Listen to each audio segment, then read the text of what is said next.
السلام علیکم ورحمۃ اللہ وبرکاتہ۔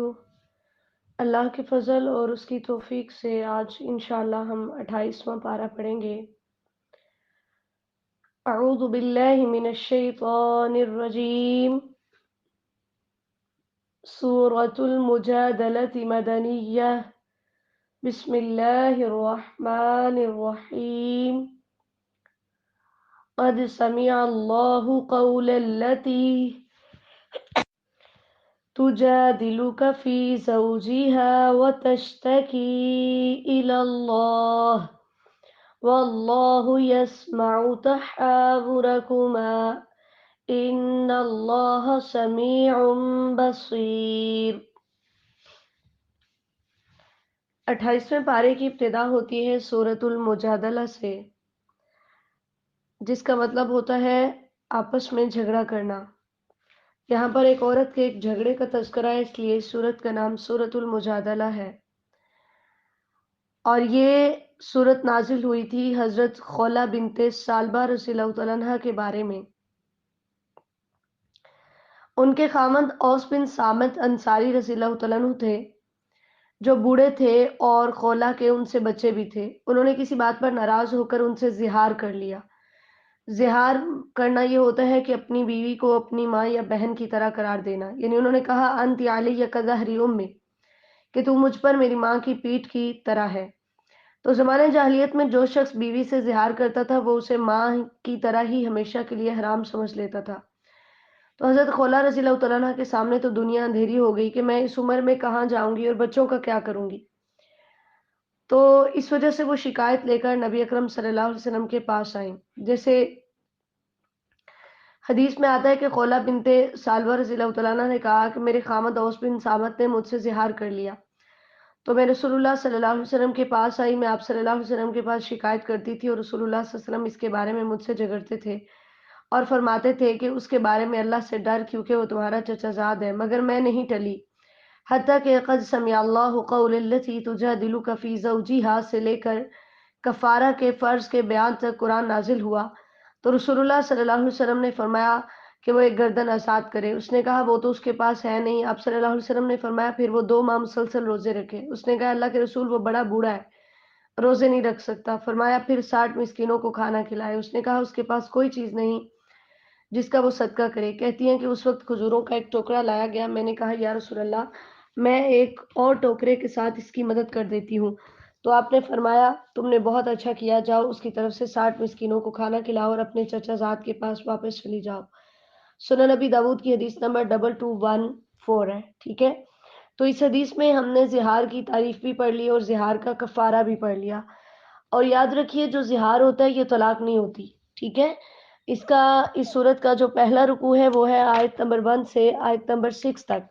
تو اللہ تعالیٰ نے اس کے اندر زہار کے بارے میں بتایا کہ وہ عورت رسول اللہ صلی اللہ علیہ وسلم سے جھگڑا کر رہی تھی، تو اللہ تعالیٰ نے اس کی بات کو سن لیا اور وہ اللہ تعالیٰ کے ساتھ شکایت کر رہی تھی، ٹھیک ہے، اپنا معاملہ اللہ کے سامنے پیش کر رہی تھی۔ جیسے سیدہ عائشہ رضی اللہ تعالیٰ عنہ فرماتی ہیں سب تعریف اللہ کے لیے ہے جس کی سماعت تمام آوازوں پر وسیع ہے۔ وہ جھگڑنے والی عورت نبی اکرم صلی اللہ علیہ وسلم کے پاس آئی جبکہ میں گھر کے ایک طرف موجود تھی۔ وہ اپنے خاوند کی شکایت کر رہی تھی اور میں وہ نہیں سنتی تھی جو وہ کہہ رہی تھی۔ تو اللہ تعالیٰ نے یہ آیات نازل فرمائیں قد سمع اللہ قول التی تجادلک فی زوجہا۔ ابن ماجہ کی حدیث نمبر 188، یعنی میں گھر میں تھی، میں نہیں سن رہی تھی، لیکن اللہ تعالیٰ نے آسمانوں کے اوپر اس عورت کی بات کو سن لیا۔ تو اللہ تعالیٰ نے اس کا حل بھی بتایا کہ اب اس کے پاس یہ سلیوشن ہے، یعنی جو بھی اپنی بیوی سے زہار کرے، تو زہار طلاق نہیں ہوتا، جو بھی اپنی بیوی سے زہار کرے اس نے 3 کام کرنے ہیں، یا اس نے ایک غلام آزاد کرنا ہے، اگر اس کی طاقت نہیں ہے تو 2 ماہ مسلسل روزے رکھنے ہیں، اگر اس کی طاقت نہیں ہے تو پھر اس نے 60 مسکینوں کو کھانا کھلانا ہے۔ تینوں میں سے کوئی ایک کام کرنا ہوگا، پھر وہ اپنی بیوی کو چھو سکتا ہے، ادروائز اس بات کی اجازت نہیں ہے۔ پھر مذمت بیان کی گئی ہے ان لوگوں کی جو اللہ اور اس کے رسول صلی اللہ علیہ وسلم کی مخالفت کرتے ہیں۔ اللہ تعالیٰ فرماتے ہیں کہ ان کو ہلاک کر دیا جائے گا کیونکہ کافروں کے لیے اور رسوا کن عذاب ہے۔ رب العالمین ان کو اس دن یعنی قیامت والے دن اکٹھا کرے گا اور ان کو ان کے اعمال کے بارے میں بتائے گا، کیونکہ اللہ تعالیٰ نے ان کے تمام اعمال کو گن رکھا ہے، شمار کر رکھا ہے، اور اللہ تعالیٰ ہر چیز پہ گواہ ہے۔ دوسرا رکوع ہے الم تر ان اللہ یعلم ما فی السماوات و ما فی الارض، آیت نمبر 7 سے آیت نمبر 13 تک۔ یہاں پر رب العالمین کے علم کی وسعت بیان ہو رہی ہے کہ اللہ زمین و آسمان کی ہر چیز کو جانتا ہے۔ نجوہ سرگوشی کو کہتے ہیں، یعنی کسی آدمی کا دوسرے سے اپنے دل کی بات کسی دوسرے آدمی سے کرنا جبکہ باقی جو لوگ ہیں ان سے اس چیز کو چھپایا جا رہا ہو، تو اسے نجوہ کہتے ہیں۔ اللہ تعالیٰ اپنے علم کی وسعت بیان کر رہے ہیں کہ اگر 2 لوگ سرگوشی کر رہے ہوتے ہیں تو میں ان کا تیسرا ہوتا ہوں، اگر 3 کر رہے ہوتے ہیں تو میں ان کا چوتھا ہوتا ہوں، اگر 5 کر رہے ہوتے ہیں تو میں ان کا چھٹا ہوتا ہوں، چاہے تعداد اس سے کم ہو یا زیادہ ہو، اللہ تعالیٰ ان کے ساتھ ہوتا ہے، وہ جہاں کہیں بھی ہوں، یعنی اپنے علم کے اعتبار سے اللہ تعالیٰ ان کے ساتھ ہے۔ اسی وجہ سے اللہ تعالیٰ ان کے اعمال کی روز قیامت ان کو خبر دے گا۔ اور اسی طرح اللہ تعالیٰ نے یہاں پر یہود اور منافقین کا طرز عمل بھی ذکر کیا کہ ان کو منع کیا جاتا تھا، کیونکہ یہود کا نبی علیہ السلام کے ساتھ صلح کا معاہدہ تھا، وہ آپ کی مجالس میں آتے تھے۔ اسی طرح جو منافقین تھے ظاہری طور پر تو ایمان لا چکے تھے، تو یہ ایسا کرتے تھے کہ خفیہ مجلسوں میں اسلام کے خلاف باتیں، اور جب نبی اکرم صلی اللہ علیہ وسلم کے پاس آنا تو مسلمانوں کو پریشان کرنے کے لیے آگے بڑھ بڑھ کے نبی علیہ السلام کے کانوں میں باتیں کرنا، جس سے مسلمانوں کو تکلیف ہوتی تھی۔ تو اللہ تعالیٰ فرماتے ہیں کہ ان کی سرگوشیاں جو ہیں یہ گناہ پر مبنی ہے، بالعدوان و معصیت الرسول، زیادتی پر مبنی ہے، اور رسول اللہ صلی اللہ علیہ وسلم کی نافرمانی پر مبنی ہے۔ اور اسی طرح یہ بھی بتایا کہ جب یہ آپ کے پاس آتے ہیں تو آپ کو ان الفاظ کے ساتھ سلام کہتے ہیں جن الفاظ کے ساتھ اللہ نے آپ کو سلام نہیں کہا۔ جیسے سیدہ عائشہ رضی اللہ تعالیٰ عنہ فرماتی ہیں کچھ یہودی لوگ نبی اکرم صلی اللہ علیہ وسلم کے پاس آئے اور انہوں نے کہا السلام علیکم یا ابا القاسم، اے ابو القاسم تجھ پر موت ہو، السلام علیکم یعنی سلام، السلام علیکم نہیں۔ تو نبی اکرم صلی اللہ علیہ وسلم نے فرمایا وعلیکم، اور وہ تمہیں پر ہو۔ حضرت عائشہ رضی اللہ تعالیٰ فرماتی ہے میں نے کہا کہ بلکہ تم پر موت اور مذمت ہو، تو رسول اللہ صلی اللہ علیہ وسلم نے فرمایا اے عائشہ نازیبا الفاظ کہنے والی نہ بن۔ تو کہتی ہے میں نے کہا آپ نے وہ نہیں سنا جو انہوں نے کہا؟ آپ صلی اللہ علیہ وسلم نے فرمایا تو کیا میں نے وہ بات انہی پر لوٹا نہیں دی جو انہوں نے کہی ہے؟ میں نے کہہ دیا وعلیکم کہ تم ہی پر ہو۔ اس موقع پر اللہ تعالیٰ نے یہ آیت نازل کی تھی، آیت نمبر 8، کہ جب وہ آپ کے پاس آتے ہیں تو آپ کو ان الفاظ سے سلام نہیں کہتے جن سے اللہ آپ کو سلام کہتا ہے۔ صحیح مسلم کی حدیث نمبر 2165 ہے، اور مسند احمد کی حدیث نمبر 25978 ہے۔ تو ہمیں اپنے سلام کو درست کرنا ہے۔ آج ہم بھی اس طریقے سے سلام کرتے ہیں کہ جس کا مطلب درست نہیں ہے، کوئی السلام علیکم، کوئی السلام علیکم، کوئی پتہ نہیں، مطلب عجیب عجیب۔ اصل جو لفظ ہے وہ ہے السلام علیکم، تو یہ لفظ کہنا چاہیے۔ اللہ تعالیٰ فرماتے ہیں کہ ایمان والوں کو اللہ تعالیٰ نے حکم دیا کہ اگر تمہیں کانوں میں باتیں کرنی ہی ہیں، سرگوشیاں کرنی ہی ہیں، تو پھر تمہاری سرگوشیاں گناہ پر یا زیادتی پر یا رسول اللہ صلی اللہ علیہ وسلم کی نافرمانی پر مبنی نہیں ہونی چاہیے، بلکہ وتناجوا بالبر والتقوی، تم نیکی اور تقوی کے کاموں کی سرگوشی کرو، کیونکہ یہ سرگوشیاں شیطان کی طرف سے ہیں جس کے ذریعے سے وہ ایمان والوں کو غمگین کرنا چاہتے ہیں۔ تو اسی وجہ سے رسول اللہ صلی اللہ علیہ وسلم نے فرمایا جب تم 3 آدمی ہو تو 2 آدمی تیسرے کے بغیر آپس میں سرگوشی نہ کریں حتیٰ کہ تم دوسرے لوگوں کے ساتھ مل جاؤ، کیونکہ یہ چیز اسے غمگین کرے گی۔ صحیح بخاری کی حدیث نمبر 6290 ہے، صحیح مسلم کی حدیث نمبر 2184 ہے، ٹھیک ہے۔ اسی طرح نبی اکرم صلی اللہ علیہ وسلم نے فرمایا جب تم 3 آدمی ہو تو 2 آدمی تیسرے کے بغیر سرگوشی نہ کریں مگر اس کی اجازت کے ساتھ، کیونکہ یہ چیز اسے غمگین کرے گی۔ مسند احمد کی حدیث نمبر 6338 ہے، کیونکہ عمومی یہی لگتا ہے کہ مجھے علیحدہ کر کے اگر یہ لوگ بات کر رہے ہیں تو میری ہی کر رہے ہیں، تو اس طرح بدگمانی پیدا ہوتی ہے اور اس طرح مسلمانوں کے آپس میں معاملات بگڑ سکتے ہیں۔ اس وجہ سے اللہ تعالیٰ نے اس سے روک دیا۔ پھر اسی طرح رب العالمین نے فرمایا کہ جب اے ایمان والو تمہیں مجالس میں کشادگی کرنے کا کہا جائے، یعنی مجلس کے آداب بتائے جا رہے ہیں کہ جیسے مجلس میں بیٹھ کر کانوں میں باتیں کرنا ممنوع ہے، بالکل اسی طرح مجلس کے اندر آپ کو یہ بھی خیال رکھنا چاہیے کہ باقیوں کے لیے بھی آسانی ہو کہ وہ اچھے طریقے سے بیٹھ سکے۔ تو اگر تمہیں یوں کہا جائے کہ تم کشادہ ہو کر کھل کر بیٹھو تو فَافْصَحُوا یفصح اللہ لکم، تم کھل کے بیٹھ جو، اللہ بھی اسی طرح تمہارے لیے فراخی پیدا کرے گا۔ یہ حقیقت ہے کہ جیسا انسان کا عمل ہوتا ہے ویسا ہی بدلہ دیا جاتا ہے۔ جیسے نبی کرم صلی اللہ علیہ وسلم نے فرمایا جو شخص اللہ کے لیے مسجد بنائے اللہ اس کے لیے اس کی مثل جنت میں گھر بنائے گا۔ یعنی وہ دنیا میں اللہ کا گھر بنا رہا ہے، اللہ تعالیٰ اس کے لیے جنت میں گھر بنا رہے ہیں. ٹھیک ہے، صحیح مسلم کی حدیث نمبر 533 ہے اور صحیح بخاری کی حدیث نمبر 450 ہے. اسی طرح نبی علیہ السلام نے فرمایا کہ جو کسی مومن سے دنیا کی مصیبتوں میں سے کوئی مصیبت دور کرے، اللہ تعالیٰ اس سے قیامت کے دن کی مصیبتوں میں سے کوئی مصیبت دور کرے گا. ٹھیک ہے، یعنی جیسا عمل تھا ویسا ہی اس کو فائدہ ملے گا. صحیح مسلم کی حدیث نمبر 2699 ہے. اسی طرح اللہ تعالیٰ فرماتے ہیں کہ جب تم سے یہ کہا جائے مجلس میں کہ اٹھ کھڑے ہو جاؤ، ٹھیک ہے، تو تم اسی ٹائم اٹھ کھڑے ہو جایا کرو. یرفع اللہ الذین آمنوا منکم والذین اوتوا العلم درجات، یعنی تمہیں اٹھانے کا مقصد یہ ہو کہ جو تم سے زیادہ کوئی صاحب علم ہے، صاحب شرف و مقام ہے، اس کو آگے لایا جائے. تو اگر تمہیں ایسا کہا جائے تو دل کے اندر کوئی تنگی یا ملال محسوس نہ کرو، بلکہ تم اٹھ جایا کرو، کیونکہ نبی اکرم صلی اللہ علیہ وسلم نے فرمایا تم میں سے میرے قریب وہ لوگ ہوں جو سمجھ اور عقل والے ہوں، پھر جو ان سے سمجھ اور عقل میں قریب ہوں. صحیح مسلم کی حدیث نمبر 432 ہے. ٹھیک ہے، تو اللہ تعالیٰ فرماتے ہیں کہ اصل جو بلندیاں ہیں وہ تو ایمان کی وجہ سے ملتی ہیں، وہ تو علم کی وجہ سے ملتی ہیں. آگے بیٹھ جانے سے یا پیچھے ہو جانے سے کوئی خاص فرق نہیں پڑتا. تو اگر بلندیاں چاہتے ہو تو پھر تمہارے اندر عاجزی ہونی چاہیے، جیسے تمہیں کہا جائے ویسے کرو. اور مومن ہمیشہ عاجز ہوتا ہے، جس کے پاس جتنا علم آتا جاتا ہے اتنی اس کی عاجزی میں اضافہ ہوتا جاتا ہے. تو رب العالمین پھر اتنا ہی اس کا مقام بلند کرتے جاتے ہیں. اللہ تعالیٰ ان صاحب علم کو جن کے پاس قرآن کا علم ہے، اللہ ان کو ایسے درجات عطا فرمائے گا جس کے بارے میں رسول اللہ صلی اللہ علیہ وسلم نے فرمایا قرآن والے شخص سے کہا جائے گا پڑھ اور چڑھتا جا اور ٹھہر ٹھہر کر پڑھ، جس طرح تو دنیا میں ٹھہر ٹھہر کر پڑھتا تھا. تیرا مقام آخری آیت کے پاس ہے جسے تو پڑھے گا.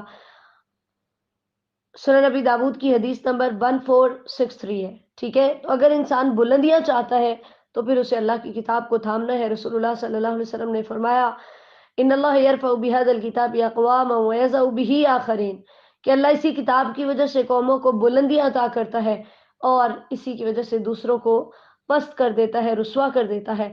صحیح مسلم کی حدیث نمبر 817 ہے. آج ہم سب کی ہی یہ کوشش ہے کہ میں کامیاب ہو جاؤں، مجھے میرا سٹیٹس سب سے اونچا ہو، تو اس کے لیے ہمیں تقوی اختیار کرنا ہے اور سب سے بڑی چیز اس قرآن کو تھامنا ہے. وہ معزز تھے زمانے میں مسلمان ہو کر، وہ معزز تھے زمانے میں مسلمان ہو کر، اور تم خوار ہوئے تارک قرآن ہو کر. آج بھی اگر مسلمان اپنی اس کھوئی ہوئی عظمت کو حاصل کرنا چاہتا ہے تو قرآن کو تھام لے.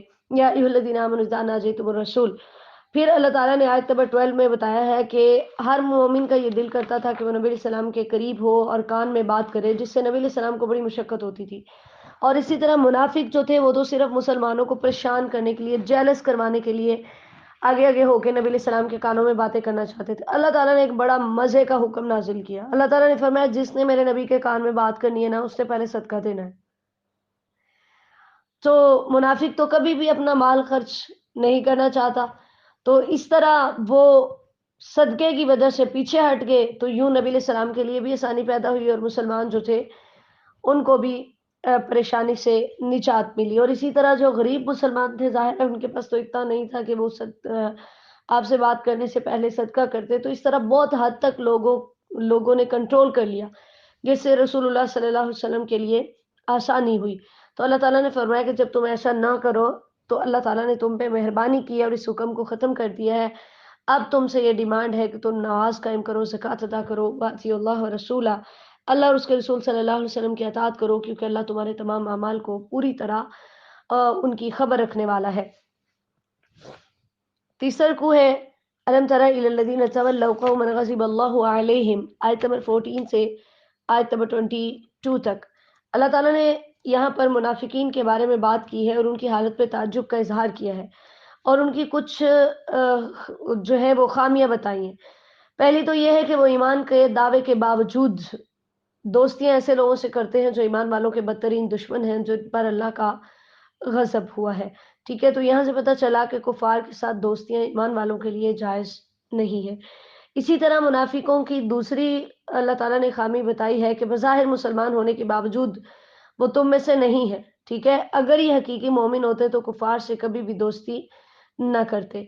اور اسی طرح یہ جانتے بوجھتے جھوٹ بولتے ہیں، یعنی ان کو پتہ بھی ہے کہ ہم کیا کر رہے ہیں، اس کے باوجود ان کے قول و فعل کے اندر تضاد ہے، تو اللہ تعالیٰ نے اس وجہ سے ان کے لیے دردناک عذاب تیار کر رکھا ہے۔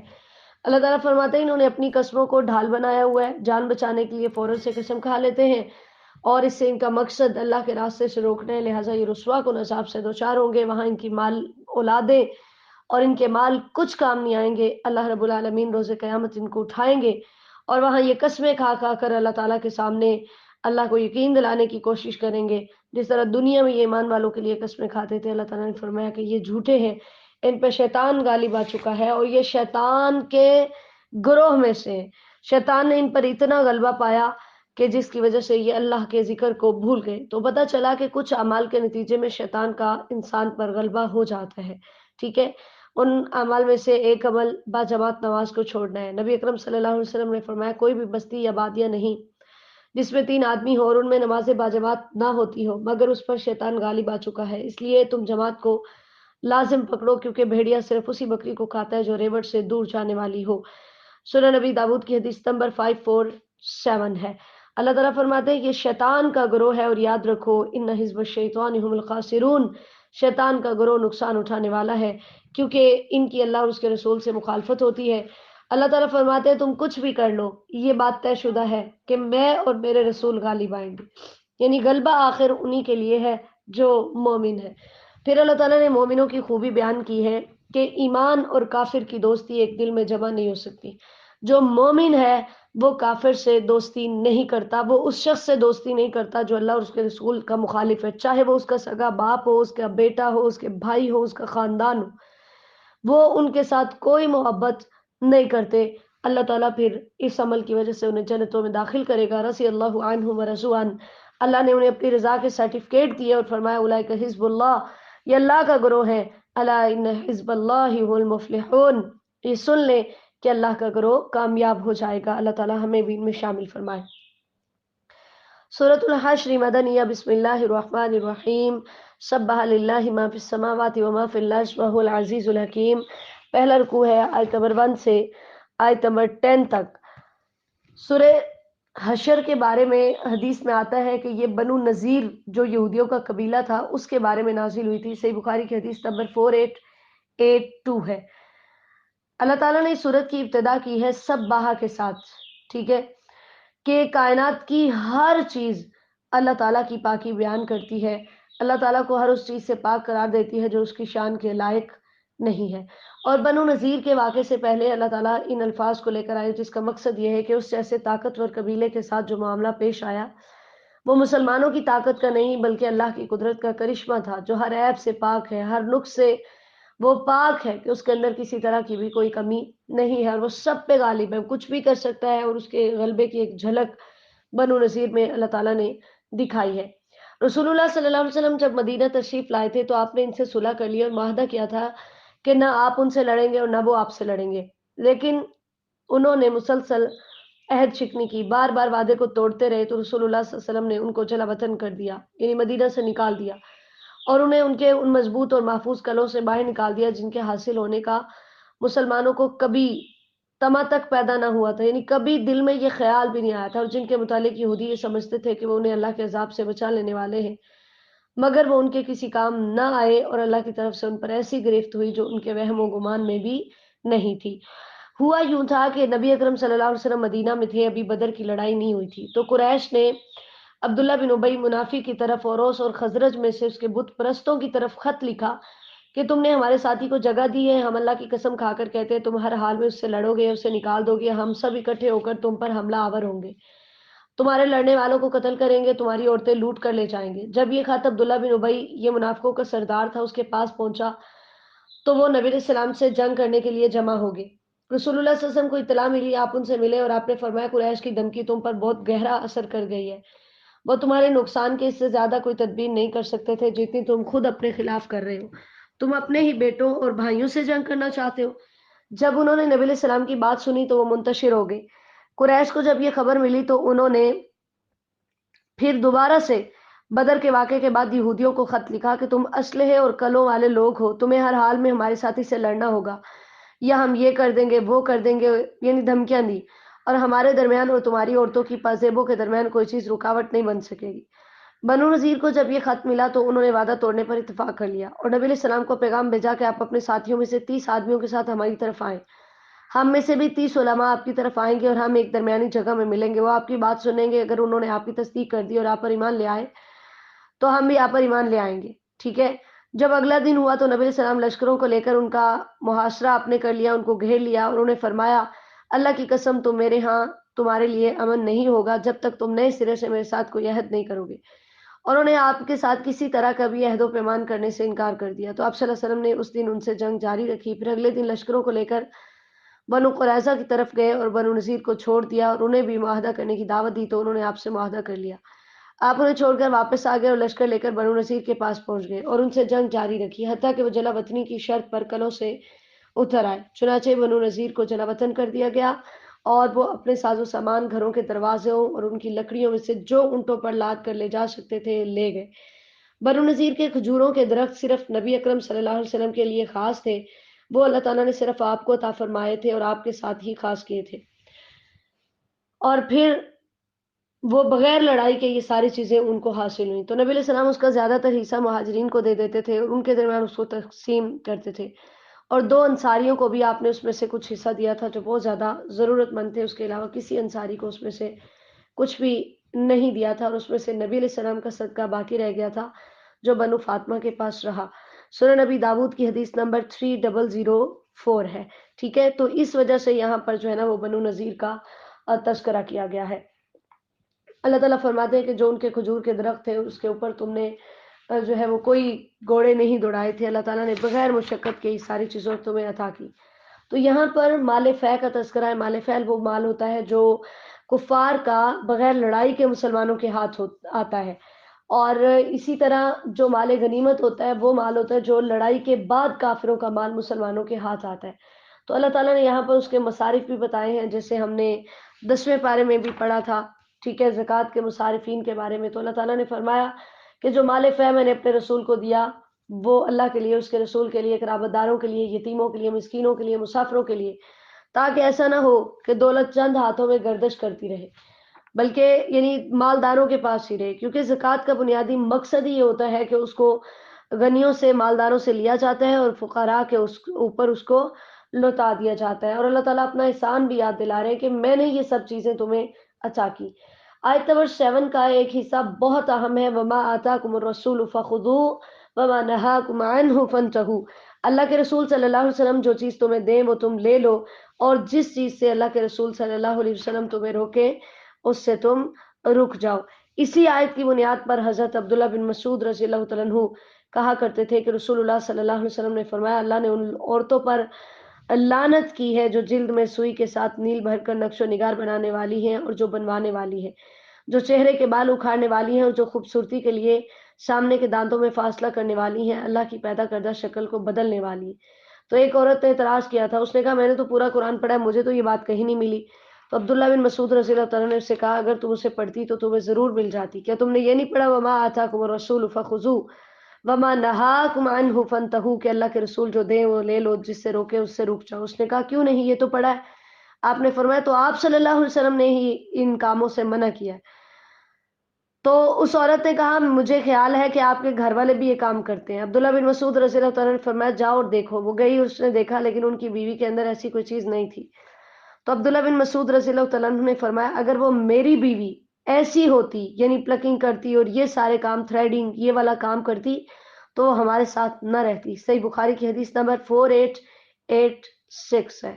تو نبی علیہ الصلوۃ والسلام کا جو حکم ہمارے پاس پہنچ جائے اس کو دل و جان سے قبول کرنا یہ ہر مسلمان کی ذمہ داری ہے۔ اللہ تعالیٰ فرماتے ہیں کہ یہ مال فقیر مہاجروں کے لیے ہے جو اللہ کے راستے میں اپنے گھروں سے اور اپنے مالوں سے نکالے گئے اور جن کا مقصد صرف اللہ تعالیٰ کی رضامندی ہے۔ اللہ تعالیٰ فرماتے ہیں اولئک هم الصادقون، یہی سچے ہیں۔ پھر اس کے بعد انصار کی تعریف کی گئی ہے کہ جنہوں نے ان مہاجرین کو اپنے پاس جگہ دی، ٹھیک ہے، اور ان سے انہوں نے محبت کی اور اپنے دلوں میں ان کے بارے میں کوئی کینہ وغیرہ بالکل کوئی چیز نہیں رکھتے، انہوں نے اس قدر ان کے ساتھ حسن سلوک کیا جس کی ایک مثال حضرت سعد بن ربیع انصاری رضی اللہ تعالیٰ نے حضرت عبد الرحمن بن عوف رضی اللہ تعالیٰ کو اپنی ساری جائیداد اور تمام مکانوں میں سے آدھا دیا اور 2 بیویوں میں سے ایک کو طلاق کے بعد ان کے نکاح میں دینے کی پیشکش کی تو انہوں نے برکت کی دعا دی اور ان کی یہ والی پیشکش انہوں نے قبول نہ کی۔ صحیح بخاری کی حدیث نمبر 2049 ہے۔ یعنی اللہ تعالیٰ نے یہاں مہاجرین اور انصار دونوں کی ہی یہاں پر تعریف کی ہے کہ ان دونوں نے ہی ایک دوسرے کے ساتھ بہت اچھا سلوک کیا تھا، اور اللہ تعالیٰ نے ان کی ایک خوبی بتائی ہے کہ ان کو خود کو چاہے حاجت ہو بھی تو بھی وہ دوسروں کو ترجیح دیتے، یعنی ان کے اندر ایثار پایا جاتا ہے۔ اپنی ضرورت سے زائد چیز خرچ کرنا یہ بھی بہت اچھی بات ہے، لیکن وہ شخص کہ جس کے پاس تھوڑا سا ہے خود فقر و فاقہ برداشت کر کے اسے اوروں کے اوپر خرچ کر دیتا ہے، تو یہ بہت ہی عمدہ ترین صدقہ ہے۔ رسول اللہ صلی اللہ علیہ وسلم سے پوچھا گیا، یا رسول اللہ کون سا صدقہ سب سے بہتر ہے؟ آپ صلی اللہ علیہ وسلم نے فرمایا کم مال والے کی کوشش اور ابتدا اس سے کرو جس کی تم پرورش کر رہے ہو۔ سنن نبی داؤد کی حدیث نمبر 1677 ہے۔ اسی طرح یہاں پر اس کے شان نزول میں حضرت ابو طلحہ انصاری رضی اللہ تعالیٰ عنہ کے بارے میں بھی آتا ہے کہ ایک آدمی نبی علیہ السلام کے پاس آیا، آپ نے اپنی بیویوں کے پاس پیغام بھیجا، ان کی طرف سے جواب آیا کہ ہمارے پاس پانی کے علاوہ کچھ نہیں، تو رسول اللہ صلی اللہ علیہ وسلم نے فرمایا اس مہمان کو کون اپنے ساتھ لے جائے گا؟ ایک آدمی نے کہا میں لے جاؤں گا، وہ اسے لے کر اپنی بیوی کے پاس گیا اور کہا رسول اللہ صلی اللہ علیہ وسلم کے مہمان کی خاطر تواضع کرو۔ اس نے کہا ہمارے پاس بچوں کے کھانے کے علاوہ کچھ نہیں۔ دھیان سے سنیے گا، یہ حدیث بہت اہم ہے اور پھر اپنا محاسبہ کرنا ہے کہ ہم کیا کرتے ہیں۔ اس نے کہا کہ کھانا تیار کر لو، چراغ جلا لو، اور بچے جب کھانا مانگے تو انہیں سلا دو۔ اس نے کھانا تیار کر لیا، چراغ جلا دیا اور بچوں کو سلا دیا۔ پھر وہ اسی طرح اٹھی جیسے چراغ درست کرنے لگی اور اس نے چراغ بجھا دیا، یعنی جان بوجھ کے۔ میاں بیوی دونوں اس کے سامنے یہی ظاہر کرتے رہے کہ وہ کھا رہے ہیں، مگر انہوں نے وہ رات خالی پیٹ گزار دی۔ جب صبح ہوئی اور وہ انصاری نبی علیہ السلام کے پاس گیا تو آپ صلی اللہ علیہ وسلم نے فرمایا آج رات تم دونوں میاں بیوی کے کام پر اللہ تعالیٰ ہنس پڑا، یا فرمایا کہ اس نے تعجب کیا۔ اللہ اکبر۔ اس وقت اللہ نے یہ آیت نازل کی وَيُؤْثِرُونَ عَلَىٰ أَنفُسِهِمْ وَلَوْ كَانَ بِهِمْ خَصَاصَةٌ وَمَن يُوقَ شُحَّ نَفْسِهِ فَأُولَٰئِكَ هُمُ الْمُفْلِحُونَ۔ صحیح بخاری کی حدیث نمبر 3798 ہے، اور صحیح مسلم کی حدیث نمبر 2054 میں ان کا نام بتایا گیا کہ وہ حضرت ابو طلحہ رضی اللہ تعالیٰ عنہ تھے۔ تو ہم نے بھی کبھی ایسا کیا؟ ہم اپنی بس فکر کرتے ہیں، میں کھا لوں چاہے کسی اور کو ملے یا نہ ملے۔ اللہ تعالیٰ ہمیں محفوظ فرمائے، کیونکہ شح ایسی بخیلی کو کہتے ہیں جس کے اندر ہرس بھی ہوتی ہے اور کنجوسی بھی ہوتی ہے۔ اسی وجہ سے نبی اکرم صلی اللہ علیہ وسلم نے فرمایا ظلم سے بچو کیونکہ ظلم قیامت کے دن بہت سی تاریکیاں ہوگا، اور شح سے بچو کیونکہ شح نے ان لوگوں کو ہلاک کر دیا جو تم سے پہلے تھے، اس نے انہیں اس بات پر ابھارا کہ انہوں نے اپنے خون بہائے اور اپنے اوپر حرام چیزوں کو حلال کر لیا۔ صحیح مسلم کی حدیث نمبر 2578 ہے۔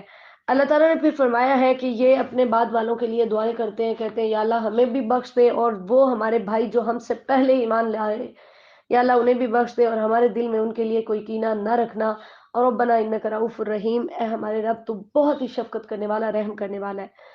تو یہاں سے پتہ چلا کہ رسول اللہ صلی اللہ علیہ وسلم کے کسی صحابی کے بارے میں دل کے اندر کوئی نفرت پالنا تو یہ انسان کو دائرہ اسلام سے خارج کر دیتا ہے۔ حضرت عائشہ رضی اللہ تعالیٰ عنہ اپنے بھانجے عروہ بن زبیر رضی اللہ تعالیٰ عنہ سے کہتی اے میرے بھانجے، ان لوگوں کو حکم دیا گیا تھا کہ نبی اکرم صلی اللہ علیہ وسلم کے صحابہ کے لیے مغفرت کی دعا کریں، لیکن وہ انہیں گالیاں دینے لگ گئے۔ مراد اس سے اہل تشیع ہے۔ صحیح مسلم کی حدیث نمبر 3022 ہے۔ اللہ تعالی ہمیں محفوظ فرمائے۔ دوسرا رکوع ہے الم تر الی الذین نافقوا یقولون لاخوانہم الذین کفروا من اہل الکتاب، آیت نمبر 11 سے آیت نمبر 17 تک۔ اللہ تعالیٰ نے منافقین کا یہاں پر تذکرہ کیا کہ یہ یہودیوں کو کہتے ہوتے تھے، مراد بنو قریظہ اور خیبر کے یہودی وغیرہ ہیں، ان کو کہتے تھے کہ جب تمہاری مسلمانوں کے خلاف لڑائی ہوگی نا تو ہم ضرور تمہارے ساتھ نکلیں گے تمہاری مدد کرنے کے لیے، اور اگر تم قتل کیے گئے تو ہم ضرور تمہارے ساتھ ہوں گے۔ اللہ تعالیٰ نے فرمایا یہ جھوٹ بول رہے ہیں، یہ کبھی بھی نہ ان کی مدد کریں گے نہ ان کے ساتھ نکلیں گے، اور اگر کبھی یہ نکل بھی پڑے تو جب لڑائی شروع ہوگی یہ پیٹ پھیر کے بھاگ جائیں گے، اس وجہ سے کہ ان کے دلوں میں اتنا اللہ کا خوف نہیں ہے جتنا تمہارا ہے۔ تو اللہ تعالیٰ نے فرمایا کہ ان کی مثال بالکل شیطان کی طرح ہے، کہ جیسے وہ انسان کو کہتا ہے کہ اکفر، کفر کر، جب انسان کفر کر لیتا ہے تو پھر وہ بدبخت کہتا ہے کہ میں تو تجھ سے بری ہوں، میں تو رب العالمین سے ڈرتا ہوں۔ تو اللہ تعالیٰ فرماتے ہیں اس جرم کی انہیں سزا یہ ملے گی کہ وہ دونوں ہی آگ کے اندر جائیں گے، اور وذالک جزاء الظالمین، یہ ظالموں کا بدلہ ہے اور یہ بہت ہی برا بدلہ ہے۔ تیسرا رکوع ہے یا ایھا الذین آمنوا اتقوا اللہ ولتنظر نفس ما قدمت لغد، آیت نمبر 18 سے آیت نمبر 24 تک۔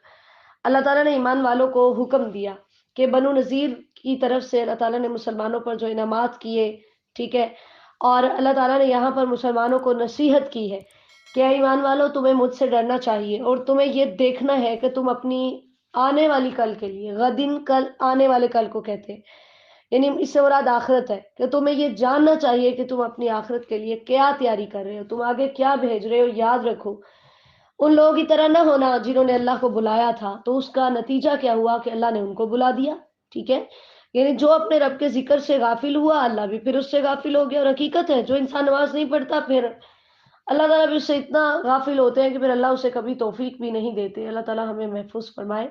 تو اللہ تعالیٰ نے فرمایا کہ یہ فاسق ہے، کیونکہ آگ والے اور جنت والے یہ دونوں برابر نہیں ہو سکتے، اصل جو کامیاب ہیں وہ جنت والے ہیں۔ لو انزلنا هذا القرآن، پھر اللہ تعالیٰ نے قرآن کی ہیبت کے بارے میں بتایا ہے کہ یہ یہودی اور منافق قرآن مجید کی آیات سننے کے باوجود اللہ سے نہیں ڈرتے، حالانکہ وہ ایسی عظیم الشان اور پرتاثیر کتاب ہے کہ اگر ہم اسے کسی پہاڑ پر نازل کرتے تو وہ بھی اللہ کے ڈر سے دب جاتا اور ٹکڑے ٹکڑے ہو جاتا۔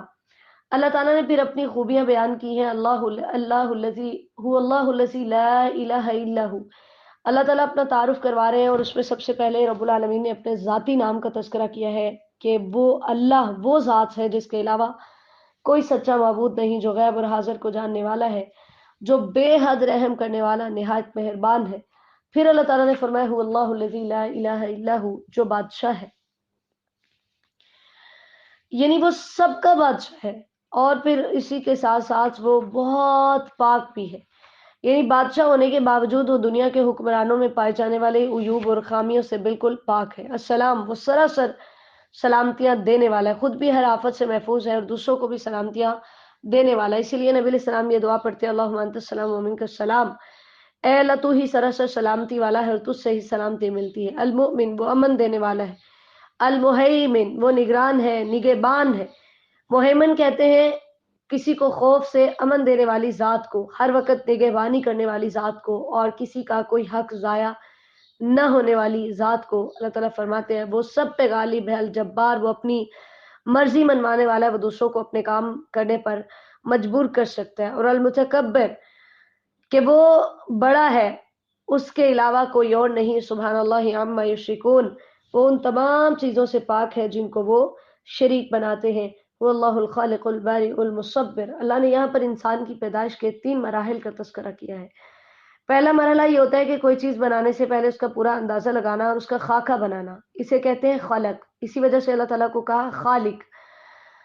اللہ تعالیٰ نے ہر چیز کا پہلے اندازہ لگایا، پھر اس کا نقشہ بنایا کہ وہ کیسی ہوگی، ٹھیک ہے، یعنی انسان کی شکل کیسی ہوگی، جانور کی کیسی ہوگی۔ دوسرا مرحلہ ہوتا ہے ان چیزوں کو وجود میں لانا جن سے اس چیز کو بنایا جانا تھا، اور انہیں تراش خراش کر اور ڈھال کر وہ صورت قبول کرنے کے قابل بنانا جو اس کے لیے طے کی گئی، اسے کہتے ہیں بارا، یعنی الباری، یعنی انسان کو مٹی سے بنانا تھا، مٹی کو گارا بنایا، پھر آدم علیہ السلام کا ڈھانچہ بنایا۔ تیسرا مرحلہ ہوتا ہے تصویر کا، جس کے ساتھ کوئی چیز مکمل ہو کر وجود میں آتی ہے۔ تو کائنات کی ہر چھوٹی بڑی چیز کو تصویر اللہ تعالیٰ نے عطا کی۔ اللہ تعالیٰ فرماتے ہیں زمین و آسمان کی ہر چیز میری پاکی بیان کرتی ہے، وہ العزیز الحکیم، کیونکہ اللہ تعالیٰ سب پہ غالب ہے اور کمال حکمت والا ہے۔ سورۃ الممتحنہ مدنی، یا بسم اللہ الرحمن الرحیم۔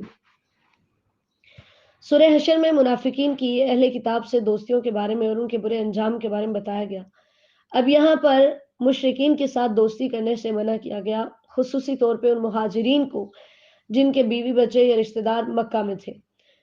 6 ہجری میں حدیبیہ کے مقام پر نبی علیہ السلام اور قریش کے درمیان 10 سال کے لیے ایک معاہدہ ہوا تھا، اور اس کے اندر یہ بھی ڈیسائیڈ ہوا تھا کہ جو قبائل چاہیں وہ نبی علیہ السلام کے حلیف بن جائیں اور جو چاہیں کفار کے حلیف بن جائیں، اور کوئی بھی ایک دوسرے کے حلیف پر حملہ نہیں کرے گا اور نہ ہی حملہ کرنے والوں کی مدد کرے گا۔ لیکن مکہ کے قریب رہنے والے قبائل میں سے بنو بکر قریش کے حلیف تھے اور بنو خزاعہ نبی علیہ السلام کے۔ ابھی معاہدے کو 1.5 سال گزرا تھا کہ بنو بکر نے مسلمانوں کے حلیف بنو خزاعہ پر حملہ کیا۔ قریش نے ان کی افرادی مدد بھی کی اور اسلحہ بھی ان کو دیا۔ وہ بھاگ کر حرم میں آئے تو انہوں نے وہاں بھی انہیں نہیں چھوڑا، قتل کر دیا۔ تو بنو خزاعہ ایک وفد لے کر نبی علیہ السلام کے پاس فریاد لے کر پہنچے، تو نبی علیہ السلام نے انہیں سزا دینے اور مکہ پر حملہ کرنے کا پختہ ارادہ کیا اور اس کے لیے خفیہ طور پہ تیاری شروع کی. یعنی وہ مقصد تھا کہ اچانک حملہ کریں گے تو پھر اس طریقے سے وہ مزاحمت نہیں کر سکیں گے. تو حضرت حاتب بن ابی بلتا رضی اللہ تعالیٰ عنہ ایک مہاجر اور بدوی صحابی تھے. ان کی اولاد اور ان کا مال اسباب مکہ میں تھا. وہ قریش میں سے نہیں تھے بلکہ ان کے حلیف تھے. انہوں نے قریش کو نبی علیہ السلام کے ارادے کی خبر دے دی اور ان کی طرف ایک خط لکھا جو کہ ایک عورت کے ہاتھ بھیجا. حضرت علی رضی اللہ تعالیٰ عنہ فرماتے ہیں کہ رسول اللہ صلی اللہ علیہ وسلم نے مجھے، زبیر اور مقداد کو بھیجا کہ تم چلتے جاؤ حتیٰ کہ روزہ خاک نامی جگہ تک پہنچو اور وہاں اونٹنی پر سوار ایک عورت ہوگی، اس سے خط لے آؤ. کہتے ہیں ہم گھوڑا دوڑاتے ہوئے روانہ ہو گئے حتیٰ کہ ہم اس باغ کے پاس پہنچے. دیکھا تو اونٹنی پر سوار عورت وہاں تھی. ہم نے اس سے کہا خط نکالو. اس نے کہا میرے پاس کوئی خط نہیں. ہم نے کہا تم ہر صورت خط نکالو گی یا ہم تمہارے کپڑے اتاریں گے. اس نے وہ خط اپنی چوٹی سے نکال کے دے دیا. ہم اسے لے کر رسول اللہ صلی اللہ علیہ وسلم کے پاس آئے. دیکھا تو اس میں لکھا تھا کہ یہ خط حاتب بن ابی بلتا رضی اللہ تعالیٰ عنہ کی طرف سے مکہ کے کچھ لوگوں کے نام ہے جو مشرکین میں سے تھے. اس میں انہوں نے نبی علیہ السلام کے کچھ کاموں کی خبر دی تھی کہ آپ کے اوپر یعنی چڑھائی کرنا چاہتے ہیں، لڑائی ہونے والی ہے، تم اپنا بچاؤ کر لو. نبی علیہ السلام نے فرمایا یا حاتب یہ کیا ہے؟ انہوں نے کہا یا رسول اللہ مجھ پر جلدی نہ کرے، میں ایسا آدمی تھا جو قریش کے ساتھ جڑا ہوا تھا، ان کا حلیف تھا، اصلاً ان میں سے نہیں تھا، اور آپ کے ساتھ جو مہاجرین ہیں ان کی وہاں پر کئی رشتہ داریاں ہیں جن کے ذریعے سے وہ اپنے اہل و عیال اور مال کی حفاظت رکھتے ہیں. تو میں نے چاہا کہ جب میرا ان سے کوئی نسبی رشتہ نہیں تو میں ان پر ایک احسان کر دوں جس کی وجہ سے وہ میرے گھر والوں کی حفاظت کریں. تو میں نے یہ کام نہ تو اپنے دین سے مرتد ہونے کی وجہ سے کیا ہے اور نہ ہی اس لیے کہ میں اسلام لانے کے بعد کفر کو پسند کرتا ہوں. تو نبی علیہ السلام نے فرمایا سن لو، اس نے یقیناً تم سے سچ کہا. حضرت عمر رضی اللہ عنہ نے کہا یا رسول اللہ مجھے اجازت دیجیے میں اس منافق کی گردن اڑا دوں. اب صلی اللہ علیہ وسلم نے فرمایا یہ تو بدر میں شریک ہوا ہے اور تجھے کیا معلوم، شاید اللہ نے بدر میں شریک ہونے والوں کو جھانک کر کہا ہو کہ تم جو چاہو کرو کیونکہ میں نے تمہیں بخش دیا ہے. تو اس موقع پر اللہ تعالیٰ نے یہ سورت نازل کی تھی. صحیح بخاری کی حدیث نمبر 4274 ہے کہ اللہ تعالیٰ نے فرمایا کہ تم نے میرے اور اپنے دشمنوں کو دوست نہیں بنانا، کیونکہ تمہارا جرم صرف اتنا تھا کہ تم نے میری توحید کا اقرار کیا، تم نے کہا کہ تمہارا رب اللہ ہے، تو اس بنیاد پر انہوں نے تمہیں تمہارے گھروں سے نکال دیا. اللہ تعالیٰ نے فرمایا کہ تم ان کے ساتھ دوستیاں کرنے جا رہے ہو، جبکہ ان کو اگر تمہارے اوپر قابو پانے کا موقع ملے تو یہ تمہارے طرف اپنے ہاتھ اور اپنی زبانیں پھیلائیں گے، اور اس ٹائم پھر تمہارے رشتے اور تمہاری اولادیں تمہارے کچھ کام نہیں آئیں گی، اس لیے ان کی فیور مت کرو. پھر اسی طرح بتایا کہ اللہ تعالیٰ نے فرمایا کہ تمہیں ابراہیم علیہ السلام کی زندگی سے عبرت حاصل کرنی چاہیے، نمونہ حاصل کرنا چاہیے کہ انہوں نے اپنے سگے باپ کی فیور نہیں کی جب ان کا باپ کافر تھا. انہوں نے اعلانیہ اپنی قوم سے کہا کہ میں تم سے اور تمہارے معبودوں سے بری ہوں. ٹھیک ہے، اور جو حضرت ابراہیم علیہ السلام نے اپنے باپ کے لیے بخشش کی دعا کی تھی وہ صرف اور صرف ایک وعدے کے تحت تھی، اور انہوں نے اللہ تعالیٰ سے دعائیں کی کہ یا اللہ ہمیں کافروں کے لیے فتنہ نہ بنانا اور ہمیں بخش دینا، انک انت العزیز الحکیم. پھر اسی طرح نبی علیہ الصلوۃ والسلام کے بارے میں بتایا کہ ہر وہ شخص جو اللہ اور یوم آخرت پر ایمان رکھتا ہے اس کے لیے حضرت ابراہیم علیہ السلام کی ذات میں ایک کامل نمونہ ہے کہ وہ ان کی سیرت پر چل سکتا ہے کہ جب ایمان نہیں تھا تو اس سگے باپ کے ساتھ بھی انہوں نے اپنا تعلق قائم نہیں رکھا. دوسرا رکوع ہے صلی اللہ علیہ وسلم بینکم و بین الذین عادیتم منہم مودہ، آیت نمبر 7 سے آیت نمبر 13 تک. اللہ تعالیٰ فرماتے ہیں کہ ایسا بھی ہو سکتا ہے کہ اللہ تعالیٰ آج یہ دشمن ہے، کل اللہ تمہارے اور ان کے درمیان دوستی اور محبت پیدا کر دے. ٹھیک ہے، اللہ تعالیٰ کو یہ کچھ بھی مشکل نہیں ہے. پھر اللہ تعالیٰ نے کفار کی کچھ کیٹیگریز بتائی ہیں کہ وہ کافر جنہوں نے نہ تمہارے دین کے معاملے میں تم سے لڑائی کی ہے نہ تمہیں تمہارے گھروں سے نکالا ہے، ان کے ساتھ تم نیکی کر سکتے ہو، ان کے ساتھ تم اچھا سلوک کر سکتے ہو، انصاف کر سکتے ہو، کیونکہ اللہ تعالیٰ انصاف کرنے والوں کو پسند کرتا ہے. حضرت اسماء بنت ابی بکر رضی اللہ تعالیٰ عنہ فرماتی ہے میری ماں نبی علیہ الصلوۃ والسلام کے زمانے میں میرے پاس آئیں یہ امید رکھتے ہوئے کہ میں ان سے حسن سلوک کروں. میں نے نبی علیہ السلام سے پوچھا کہ میں اس سے حسن سلوک کروں؟ آپ صلی اللہ علیہ وسلم نے فرمایا ہاں. تو اللہ تعالیٰ نے یہ آیت نازل کی کہ اللہ تعالیٰ ان سے تمہیں منع نہیں کرتا جنہوں نے تمہارے ساتھ کوئی چھیڑ خانی نہیں کی. صحیح بخاری کی حدیث نمبر 5978 ہے. یعنی ایسے رشتے سے تم حسن سلوک کر سکتے ہو جیسے حضرت عمر رضی اللہ تعالیٰ عنہ کے بارے میں آتا ہے کہ انہوں نے اپنا ایک ریشمی حلہ اپنے ایک مشرک بھائی کو دیا تھا جو مکہ میں رہتا تھا. صحیح بخاری کی حدیث نمبر 5981 ہے. ہاں، پھر اللہ تعالیٰ نے بتایا کہ ان لوگوں کے ساتھ تم تعلق داری نہیں رکھ سکتے جنہوں نے دین کے معاملے میں تم سے لڑائی بھی کی ہے، تمہیں تمہارے گھروں سے بھی نکالا ہے اور تمہارے خلاف دوسروں کی مدد بھی کی ہے. ان سے دوستیاں نہیں کرنی. اگر کوئی ان سے دوستیاں کرتا ہے تو پھر وہ ظالم ہوگا، ٹھیک ہے، کہ ایسے لوگوں سے تمہاری محبتیں اور دوستیاں نہیں ہونی چاہیے۔ پھر اللہ تعالیٰ نے فرمایا ہے کہ جب ایمان والی عورتیں آپ کے پاس ہجرت کر کے آئیں تو آپ کچھ چیزوں کے ذریعے سے ان کا امتحان لیا کریں، یعنی ظاہری طور پر، کیونکہ باطن تو اللہ کے سپرد ہے۔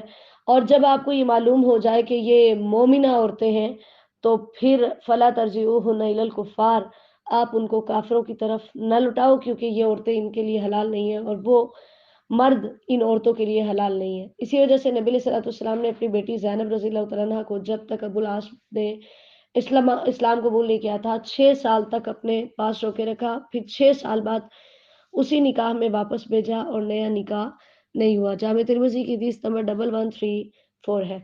پھر اسی طرح اللہ تعالیٰ نے فرمایا کہ ایسی عورتیں جو ہجرت کر کے آئیں تو ان کے مشرک خاندوں نے ان کے نکاح پر جو خرچ کیا ہے وہ تم انہیں واپس کر دو، اور اگر تم ان کا حق میں ادا کرتے ہو تو پھر تم ان سے نکاح کر سکتے ہو، کوئی حرج نہیں ہے۔ اسی طرح اللہ تعالیٰ نے فرمایا کہ اگر تمہارے نکاح میں کوئی کافرہ عورتیں ہیں تو ان کو طلاق دے دو، اب یہ تمہارے ساتھ نہیں رہ سکتی۔ تو اس موقع پر حضرت عمر رضی اللہ تعالیٰ نے اپنی 2 مشرک عورتوں کو طلاق دی تھی، ٹھیک ہے، جن کے ساتھ بعد میں ایک کے ساتھ حضرت معاویہ نے شادی کی اور دوسری کے ساتھ صفوان بن امیہ نے شادی کی۔ تب تک یہ لوگ ابھی مسلمان نہیں ہوئے تھے۔ صحیح بخاری کی حدیث نمبر 2731 بھی ہے اور 2732 بھی ہے۔ پھر اللہ تعالیٰ نے حکم دیا ہے کہ اگر تم سے کوئی چیز رہ جائے، یعنی تمہاری بیویوں میں سے کفار کی طرف، یعنی اگر کافر ان عورتوں کا حق میں ہے تمہیں واپس نہ کریں جو کافر ہو کر یا کافر رہ کر دارالسلام سے کفار کے ہاں چلی جائیں، تو مسلمانوں کو چاہیے کہ کافروں کا جو مال لوٹے اس میں سے ان مسلمان شوہروں کا خرچ ادا کریں جن کی بیویاں دارالکفر کو بھاگ جائیں، یا دارالکفر سے جو عورتیں مسلمان ہو کر دارالسلام میں آ جائیں ان کے مہر کافروں کو واپس کرنے کی بجائے ان مسلمان شوہروں کو ادا کریں جن کی بیویاں دارالکفر کی طرف بھاگ گئی ہیں۔ پھر اللہ تعالیٰ نے نبی علیہ السلام کو حکم دیا کہ جب بھی کوئی مومنہ عورت آپ کے پاس آئے تو آپ اس سے بیعت لیجیے چند چیزوں کے اوپر۔ اور نبی علیہ السلام کا بیعت کا طریقہ کیا تھا کہ آپ نے بیعت کرتے ہوئے کسی عورت کے ہاتھ کو چھوا نہیں تھا، اور آپ ان سے صرف الفاظ کے ساتھ بیعت لیتے تھے۔ صحیح بخاری کی حدیث نمبر 4891 ہے۔ جیسے حضرت امیمہ رضی اللہ تعالیٰ فرماتی ہے میں چند عورتوں کے ساتھ رسول اللہ صلی اللہ علیہ وسلم کے پاس آپ سے بیعت کرنے کے لیے آئی تو آپ نے ہم سے قرآن کی ایک آیت کے مطابق بیعت لی۔ وہ آیت نمبر 12 ہے، یعنی بیعت لینی ہے کہ وہ اللہ کے ساتھ شرک نہیں کریں گی، چوری نہیں کریں گی، زنا نہیں کریں گی، کسی پر بہتان نہیں لگائیں گی، اور وہ نیکی کے کاموں میں نافرمانی نہیں کریں گی، ٹھیک ہے، ان چیزوں کے اوپر بیعت لینی ہے۔ تو جب نبی علیہ السلام نے ان سے بیعت لی تو انہوں نے کہا کہ اللہ اور اس کا رسول ہم سے زیادہ ہم پر رحم کرنے والا ہے، اور یہ بھی کہا یا رسول اللہ کہ آپ ہم سے مصافحہ نہیں کرتے، یعنی ہاتھ نہیں ملاتے؟ تو اب صلی اللہ علیہ وسلم نے فرمایا میں عورتوں سے مصافحہ نہیں کرتا، میری بات ایک عورت سے اسی طرح ہے جیسے 100 عورتوں سے ہے۔ مسند احمد کی حدیث نمبر 27009 ہے، جامع ترمذی کی حدیث نمبر 1597 ہے۔ تو عورت سے نبی علیہ السلام نے کبھی مصافحہ نہیں کیا، نہ کسی عورت کے ہاتھ کو ٹچ کیا۔ تو آج کل کے پیر کیا خیال ہے ان کے بارے میں؟ اللہ ہمیں ان سے محفوظ فرمائے۔ یہ ایمان اور عزتوں کے لٹیرے، وقت کم ہے ورنہ میں آپ کو ایسے کیسز بھی بتاتی، اللہ تعالی ہمیں محفوظ فرمائے۔ تو یوں نبی علیہ الصلوۃ والسلام ان عورتوں سے بیعت کیا کرتے تھے۔ اللہ تعالیٰ نے پھر سے ایمان والوں کو مخاطب کیا سورت کے شروع میں بھی آخر میں بھی کہ تم نے ان لوگوں سے دوستیاں نہیں کرنی جن سے اللہ ناراض ہو گیا ہے، یہ آخرت سے مایوس ہو چکے ہیں، جیسے کافر ان سے مایوس ہو چکے ہیں جو کہ قبروں کے اندر ہے، کہ ان کو ہے کہ یہ کبھی نہیں نکلیں گے، بالکل اسی طرح یہ بھی نا امید ہو چکے۔ سورۃ الصف مدنی، بسم اللہ الرحمن الرحیم، سبح للہ ما فی السماوات و ما فی الارض وهو العزیز الحکیم۔ پہلا رکوع ہے آیت نمبر 1 سے 9 تک۔ اللہ تعالیٰ نے اس سورت کی ابتدا بھی کی ہے کہ کائنات کی ہر چیز اللہ تعالیٰ کی تسبیح بیان کرتی ہے، چاہے وہ انسان ہے یا کوئی بھی مخلوقات ہیں۔ پھر اللہ تعالیٰ نے انسان کو قول و فعل میں تضاد رکھنے سے منع کیا ہے کہ اگر تم کہو کچھ اور کرو کچھ اور تو یہ چیز اللہ تعالیٰ کے نزدیک پسندیدہ نہیں ہے، تمہارے قول و فعل کے اندر تضاد نہیں ہونا چاہیے۔ ایک دفعہ حضرت عبداللہ بن عامر رضی اللہ عنہ فرماتے ہیں کہ میری امی نے مجھے بلایا جبکہ رسول اللہ صلی اللہ علیہ وسلم ہمارے گھر میں تشریف فرما تھے، کہنے لگی آؤ میں تمہیں کچھ دوں۔ نبی علیہ السلام نے فرمایا تم نے اسے کیا دینے کا ارادہ کیا ہے؟ اس نے کہا میں اسے کھجوریں دوں گی۔ آپ نے فرمایا کہ یاد رکھو اگر تم اسے کچھ نہ دیتی تو تم پر ایک جھوٹ لکھا جاتا۔ سنن نبی داؤد کی حدیث نمبر 4991 ہے۔ ہمارا یہ بچوں کے ساتھ معمول ہے، ہم ان کو اس وجہ سے بلاتے ہیں ادھر آؤ میں تمہیں چیز دوں، جب وہ پاس آتے ہیں تو ہمارے پاس کچھ بھی نہیں ہوتا۔ تو یوں مذاق میں بھی اگر ہم جھوٹ بولیں تو اس کا بھی سنگین گناہ ہے، بہت بڑا جرم ہے۔ پھر اللہ تعالیٰ نے ان لوگوں کی تعریف کی ہے جو اللہ کے راستے میں لڑائی کرتے ہیں، ٹھیک ہے۔ اللہ تعالیٰ نے فرمایا وہ اس سیسا پگھلائی ہوئی دیوار کی طرح ہو جاتے ہیں اور میرے راستے میں اپنی جانیں قربان کرتے ہیں، کیونکہ نبی علیہ السلام سے پوچھا گیا تھا سب سے افضل جہاد کون سا؟ آپ نے فرمایا وہ مومن جو اللہ کے راستے میں اپنی جان اور اپنے مال کے ساتھ جہاد کرتا ہے۔ فرمایا پھر کون؟ آپ نے فرمایا وہ مومن جو گھاٹیوں میں سے کسی ایک گھاٹی میں ہے، اللہ سے ڈرتا ہے اور لوگوں کو اپنے شر سے محفوظ رکھتا ہے۔ صحیح بخاری کی حدیث نمبر 2786 ہے۔ موسیٰ علیہ الصلوۃ والسلام کا تذکرہ ہے کہ انہوں نے اپنی قوم کو منع کیا کہ تم مجھے اذیت نہ دو، لیکن قوم باز نہ آئی۔ جب ان کے دل ٹیڑھے ہوئے تو اللہ نے بھی ان کے دلوں کو ٹیڑھا کر دیا۔ پھر عیسیٰ علیہ السلام کا تذکرہ ہے کہ انہوں نے بنی اسرائیل کو کہا کہ میں اللہ کا رسول ہوں اور میں پہلی کتابوں کی تصدیق کرنے آیا ہوں، اور میں اپنے بعد ایک ایسے رسول کی خوشخبری دینے آیا ہوں جس کا نام احمد ہوگا، یعنی آپ کا نام احمد متعارف کرایا تھا حضرت عیسیٰ علیہ السلام میں۔ نبی علیہ السلام نے فرمایا میرے کئی نام ہیں، میں محمد ہوں اور میں احمد ہوں، اور میں ماحی یعنی مٹانے والا ہوں کہ میرے ساتھ اللہ کفر کو مٹائے گا، اور میں حاشر یعنی اکٹھا کرنے والا ہوں، لوگ میرے پیچھے جمع کیے جائیں گے، اور میں عاقب یعنی سب نبیوں کے بعد آنے والا ہوں۔ صحیح بخاری کی حدیث نمبر 4896 ہے۔ تو یہ نبی علیہ السلام کا نام احمد جو ہے یہ حضرت عیسیٰ علیہ السلام نے بتایا تھا۔ اللہ تعالیٰ فرماتے ہیں کہ جب وہ ان کے پاس واضح دلائل لے کر آئے تو انہوں نے کہا یہ جادو ہے، اور یہ سب سے بڑے ظالم ہیں جو اللہ پر جھوٹ باندھتے ہیں جبکہ ان کو اسلام کی طرف بلایا جاتا ہے۔ ان کا مقصد یہ ہے کہ اسلام کے نور کو بجھا دے، جبکہ پھونکوں سے یہ چراغ بجھایا نہ جائے گا، اتنا ہی ابھرے گا جتنا کہ دبا دو گے۔ اللہ تعالیٰ فرماتے ہیں میں نے اپنے نبی کو دنیا میں ہدایت اور دین حق دے کر اس لیے بھیجا لیظہرہ علی الدین کلی، تاکہ وہ تمام ادیان پر غالب ہے، ولو کرہ المشرکون، چاہے مشرکوں کو یہ بات ناگوار ہی گزرتی ہو۔ دوسرا کو ہے یا ایھا الذین آمنوا ھل ادلکم علی تجارہ، آیت نمبر 10 سے آیت نمبر 14 تک اللہ تعالیٰ نے ایمان والوں کو موٹیویشن دلائی ہے کہ آؤ ایک ایسی تجارت کرو جس کا تمہیں فائدہ ہے، جس تجارت کی وجہ سے تمہارے ایمان میں اضافہ ہوگا، تم عذاب سے بچ جاؤ گے، ٹھیک ہے۔ اور وہ تجارت کیا ہے کہ تم اللہ پر ایمان لے آؤ، اس کے رسول پر ایمان لاؤ، اللہ کے راستے میں اپنی جان و مال کے ساتھ جہاد کرو، تو بدلے میں اللہ تمہارے گناہ بخشے گا، تمہیں جنتوں میں داخل کرے گا، کیونکہ وہ بہت ہی پاکیزہ اور ہمیشگی والے گھر ہے۔ اللہ تعالیٰ فرماتے ہیں کہ نصر من اللہ و فتح قریب، میری فتح اور میری مدد بہت قریب ہے۔ ایمان والوں کو خوشخبری دیجیے کہ ان کو یہ دونوں چیزیں حاصل ہوں گی۔ پھر اللہ تعالیٰ نے تذکرہ کیا کہ عیسیٰ علیہ السلام کو جب خدشہ ہوا لوگوں کی طرف سے تو آپ نے اپنے حواریوں سے کہا کہ میری مدد کون کرے گا۔ حواری اصل میں اس کا مطلب ہوتا ہے کپڑے کو دھونا اور سفید کرنا۔ دھوبی کو حواری کہتے ہیں، وہ کپڑے کو دھو کر سفید کرتا ہے، اور اسی طرح جو خالص دوست ہوتا ہے، بے غرض مددگار ہوتا ہے، اسے بھی حواری کہتے ہیں کہ اس کا دل ہر قسم کی کھوٹ سے پاک ہوتا ہے، خیر خواہی اور محبت میں خالص ہوتا ہے۔ نبی اکرم صلی اللہ علیہ وسلم نے فرمایا ہر نبی کا ایک حواری ہوتا ہے، میرا حواری زبیر بن عوام رضی اللہ تعالیٰ عنہ ہے۔ صحیح بخاری کی حدیث نمبر 3719 ہے۔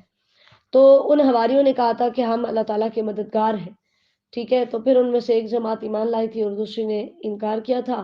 اللہ تعالیٰ فرماتے ہیں ہم نے ایمان والوں کو ان کے دشمنوں پر طاقت دی، فاصبحوا ظاہرین، تو پھر وہ غالب آ گئے۔ سورۃ الجمعہ مدنی یا بسم اللہ الرحمن الرحیم۔ پہلا رکوع ہے یسبح للہ ما فی السماوات و ما فی الارض الملک القدوس العزیز الحکیم، آیت نمبر 1 سے آیت نمبر 8 تک۔ حضرت ابو ہریرہ رضی اللہ عنہ فرماتے ہیں نبی علیہ السلام جمعہ کی نماز میں سورہ جمعہ اور سورہ منافقون پڑھا کرتے تھے۔ صحیح مسلم کی حدیث نمبر 877 ہے۔ یہاں بھی اللہ تعالیٰ نے اس سورت کی ابتدا اس بات سے کی ہے، زمانہ ماضی کا پہلے صیغہ استعمال ہوا، اب یہاں پر مضارع کا ہو رہا ہے، جس کا مطلب یہ ہے کہ کائنات کی ہر چیز اللہ کی تصویر بیان کرتی تھی، اللہ کی تصویر بیان کرتی ہے، اور آئندہ بھی اللہ کی تصویر بیان کرے گی۔ جو زمین و آسمان کا مالک ہے، جو بادشاہ ہے اور بہت پاک ہے، جو سب پہ غالب اور کمال حکمت والا ہے، اور اس کی حکمتوں کا ہی تقاضا تھا کہ اس نے امیوں میں، ان پڑھوں میں ایک رسول انہی میں سے بھیجا۔ پھر نبی علیہ السلام کی 4 ذمہ داریوں کا تذکرہ ہے: کتاب کی تلاوت، کتاب کی تعلیم، حکمت کی تعلیم اور تزکیہ نفس۔ اللہ تعالیٰ فرماتے ہیں کہ ان میں سے کچھ اور لوگ بھی ہیں جو ابھی ان کے ساتھ نہیں ملے۔ اس سے مراد فارس کے لوگ تھے، ٹھیک ہے۔ جیسے صحابہ نے نبی علیہ السلام سے پوچھا تھا تو آپ صلی اللہ علیہ وسلم نے فرمایا حضرت سلمان فارسی رضی اللہ عنہ کے اوپر ہاتھ رکھ کر کہ اگر ایمان ثریا کے پاس بھی ہوتا، یعنی ثریا ستارے کے پاس بھی، تو ان لوگوں میں سے کچھ آدمی یا ایک آدمی اسے ضرور حاصل کر لیتا۔ صحیح بخاری کی حدیث نمبر 4897 ہے۔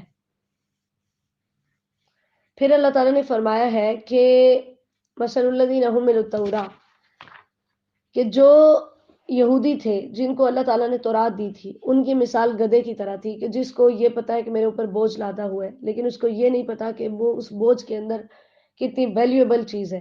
تو بالکل ایسے ہی یہود کے علماء ہیں کہ ان کے پاس علم تو ہے لیکن عمل نہیں ہے، جس کی وجہ سے ان کو گدھوں کے ساتھ تشبیہ دی گئی۔ اللہ تعالیٰ نے فرمایا یہ ان لوگوں کی مثال ہے جو ہماری آیات کو جھٹلاتے ہیں، یہ ظالم ہیں اور ان کو کبھی ہدایت نہیں ملے گی۔ اور ان سے یہ کہہ دیجئے کہ اگر تم یہ سمجھتے ہو کہ تم اللہ کے دوست ہو تو پھر جلدی جلدی مرو تاکہ جا کے اللہ کی محبت حاصل کرو، تو پھر اس کے لیے تمہیں موت کی آرزو کرنی ہوگی۔ اللہ تعالیٰ فرماتے ہیں یہ کبھی بھی موت کی آرزو نہیں کریں گے کیونکہ ان کو اپنے کرتوت پتہ ہے۔ واللہ عالم بالظالم علیم بالظالمین، کیونکہ اللہ ظالموں کو خوب جانتا ہے۔ پھر اسی طرح اللہ تعالیٰ نے فرمایا کہ اگر تم جہاد سے صرف اس لیے پیچھے رہتے ہو کہ جائیں گے تو مر جائیں گے، تو یاد رکھو کہ اگر کوئی مرتا ہے، ٹھیک ہے، تو اس نے بھی اپنے رب کے پاس جانا ہے، اور کوئی جتنے مرضی سال زندہ رہے، یعنی کیونکہ موت سے تم بھاگ سکتے ہی نہیں ہو، ہر کسی نے لوٹ کر اللہ کے پاس جانا ہے، اور اللہ تعالیٰ پھر تمہارے اعمال کا پورا پورا بدلہ دیں گے۔ دوسر کو ہے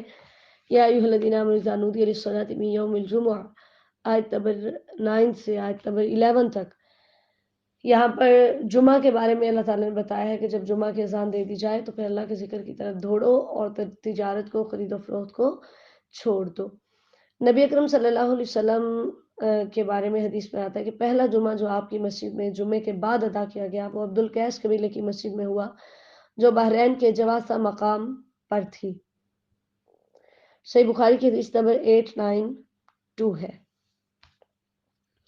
نبی علیہ الصلوۃ والسلام نے فرمایا کوئی 3 آدمی نہیں جو کسی بستی یا بادیہ میں ہوں جن میں نماز قائم نہ کی جاتی ہو مگر ان پر شیطان غالب آ چکا ہوتا ہے۔ سنن نبی داؤد کی حدیث نمبر 547 ہے۔ اسی طرح نبی علیہ السلام نے فرمایا جمعہ ہر مسلمان پر جماعت کے ساتھ ادا کرنا واجب ہے سوائے 4 کے، غلام جو کسی کی ملکیت میں ہو، یا عورت یا بچہ یا مریض، یعنی ان 4 کو بس اجازت ہے جمعہ چھوڑنے کی۔ سنن نبی داؤد کی حدیث نمبر 1068 ہے۔ اسی طرح ایک اور حدیث میں آتا ہے کہ نبی علیہ السلام نے فرمایا مسافر پر جمعہ فرض نہیں، لیکن اگر یہ لوگ پڑھ بھی لیں تو اس کے اندر کوئی حرج والی بات نہیں ہے۔ تو 2 دفعہ نماز کے لیے اذان کا ذکر ہوا ہے، ایک یہاں پر اور ایک سورہ المائدہ کی آیت نمبر 58 میں۔ تو جب جمعہ کے لیے اذان کہہ دی جائے پھر اس کے بعد خرید و فروخت کرنا، تجارت کرنا وہ قطعاً جائز نہیں ہے، کیونکہ اللہ نے حکم دیا ہے کہ اس ٹائم پہ تجارت چھوڑ دو۔ افسوس کہ آج ہماری ساری دکانیں، تجارت، ہر چیز جو ہے وہ کھلی ہوتی ہے۔ اللہ تعالیٰ فرماتے ہیں کہ جب نماز پوری ہو جائے پھر تم زمین میں چلو پھرو اور میرا فضل یعنی رزق تلاش کرو، اور کثرت سے اللہ تعالیٰ کو یاد کرو تاکہ تم کامیاب ہو جاؤ۔ یعنی جب تک تم نبی علیہ السلام کے ساتھ ہو اور جمعے کا وقت ہے تب تک تمہیں کاروبار سے گریز کرنا ہے۔ وَإِذَا رَأَوْا تِجَارَةً أَوْ لَهْوًا انفَضُّوا، آیت نمبر 11۔ یوں ہوا کہ نبی علیہ السلام جمعہ کے دن خطبہ دے رہے تھے، مدینہ میں ایک قافلہ آیا تو نبی علیہ السلام کے صحابہ جلدی سے اٹھ کر چلے گئے حتیٰ کہ آپ کے پاس صرف 12 آدمی رہ گئے۔ تو رسول اللہ صلی اللہ علیہ وسلم نے فرمایا اس ذات کی قسم جس کے ہاتھ میں میری جان ہے، اگر تم سب ایک دوسرے کے پیچھے چلے جاتے حتیٰ کہ تم میں سے ایک بھی باقی نہ رہتا تو یہ وادی تمہیں آگ کے ساتھ بہا کر لے جاتی۔ اور پھر اس پر یہ آیت اتری کہ جب وہ کوئی تجارت یا کوئی اس طرح سے کام دیکھتے ہیں تو آپ کو کھڑا چھوڑ کر وہ یوں چلے جاتے ہیں۔ تو یہاں سے پتہ چلتا ہے کہ نبی علیہ السلام کھڑے ہو کر خطبہ دیتے تھے، اور اسی طرح بغیر عذر کے بیٹھ کر خطبہ دینا یہ جائز، تو بیٹھ کر خطبہ دینا یہ جائز نہیں ہے۔ عبداللہ بن عمر رضی اللہ تعالیٰ عنہ فرماتے ہیں نبی علیہ السلام جمعہ کے دن کھڑے ہو کر خطبہ دیتے، پھر بیٹھ جاتے، پھر کھڑے ہو جاتے۔ صحیح مسلم کی حدیث نمبر 861 ہے۔ اللہ تعالیٰ فرماتے ہیں کہ جو میرے پاس ہے نا وہ تمہاری اس تجارت سے بہتر ہے، کیونکہ میں بہترین رزاق ہوں، اس وجہ سے تمہیں میری طرف ہی رجوع کرنا چاہیے، اور میری جو ہے وہ بات کے اوپر تمہیں دنیا داری کو ترجیح نہیں دینی چاہیے۔ سورۃ المنافقون مدنی ہے۔ بسم اللہ الرحمن الرحیم۔ اس پارے کی ساری صورتیں مدنی ہیں۔ اللہ تعالیٰ نے منافقین کا تذکرہ کیا ہے، پہلا رکوع ہے آیت نمبر 1 سے آیت نمبر 8 تک۔ اللہ تعالیٰ نے فرمایا نبی علیہ السلام کو کہ جب منافق آپ کے پاس آتے ہیں تو جھوٹ بول کے کہتے ہیں کہ آپ اللہ کے رسول ہیں، ہم گواہی دیتے ہیں، حالانکہ یہ جھوٹ بول رہے ہیں، اور ان سے کہیے کہ تمہاری گواہی کی کوئی ضرورت بھی نہیں ہے، کیونکہ اللہ تعالیٰ کو پہلے سے ہی پتہ ہے کہ آپ اللہ کے رسول ہیں، اور جب اللہ آپ کی رسالت کی گواہی دیتا ہے تو پھر کسی اور کی گواہی کی کوئی ضرورت نہیں رہتی ہے۔ اللہ تعالیٰ فرماتے ہیں کہ اپنی قسموں کو ڈھال بنایا ہوا ہے کہ بچنے کے لیے قسمیں کھا دیتے ہیں، اس لیے کہ ایمان لانے کے بعد کافر ہو گئے تھے، جس وجہ سے ان کے دلوں پر مہریں لگ گئی ہیں۔ پھر ان کی جسمانی ساخت کے بارے میں بتایا گیا ہے کہ یہ منافق بڑے خوبصورت ہوتے ہیں، بات کریں تو تمہیں بڑی اچھی لگتی ہے، کأنہم خشب مسندہ، گویا کہ ٹیک لگائی ہوئی لکڑیاں ہیں۔ اور عبداللہ بن ابئی اور اس کے ساتھیوں کے بارے میں حضرت زیاد بن ارقم رضی اللہ عنہ فرماتے ہیں کہ وہ بہت خوبصورت آدمی تھے۔ صحیح بخاری کی حدیث نمبر 4903 ہے۔ اللہ تعالیٰ فرماتے ہیں کہ ان کو یہ بھی ہے کہ ان کو ہر وقت کھٹکا لگا رہتا ہے کہ پتہ نہیں جو بھی کوئی حکم نازل ہوا ہے وہ ہمارے بارے میں نازل ہوا ہے، اور اتنے بدبخت تھے کہ جب ان کو بلایا جاتا کہ آؤ اللہ کے رسول تمہارے لیے استغفار کریں تو یہ اپنے سروں کو موڑ لیتے، تکبر کرتے تھے۔ اللہ تعالیٰ نے نبی علیہ السلام کو حکم دیا، ہم نے 10ویں پارے میں پڑھا تھا کہ آپ ان کے لیے استغفار کریں یا نہ کریں، ان پہ برابر ہے، اللہ تعالیٰ ان کو بخشے گا نہیں۔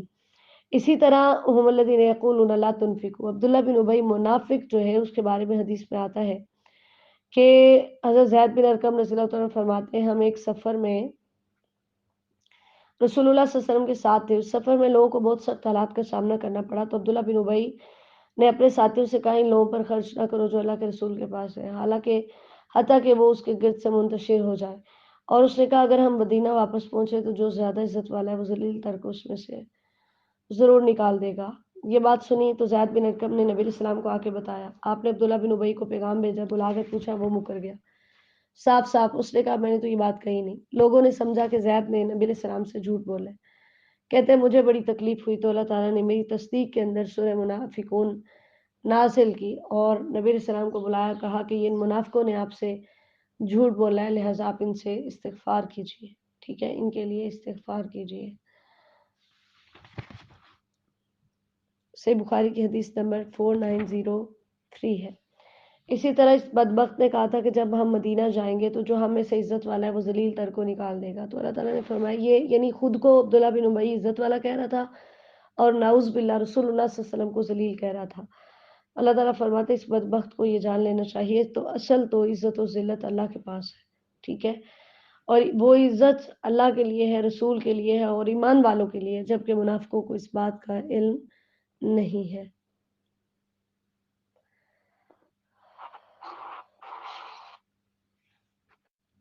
دوسرا رکوع ہے یا ایھا الذین آمنوا لا تلھکم اموالکم ولا اولادکم عن ذکر اللہ، آیت نمبر 9 سے آیت نمبر 11 تک۔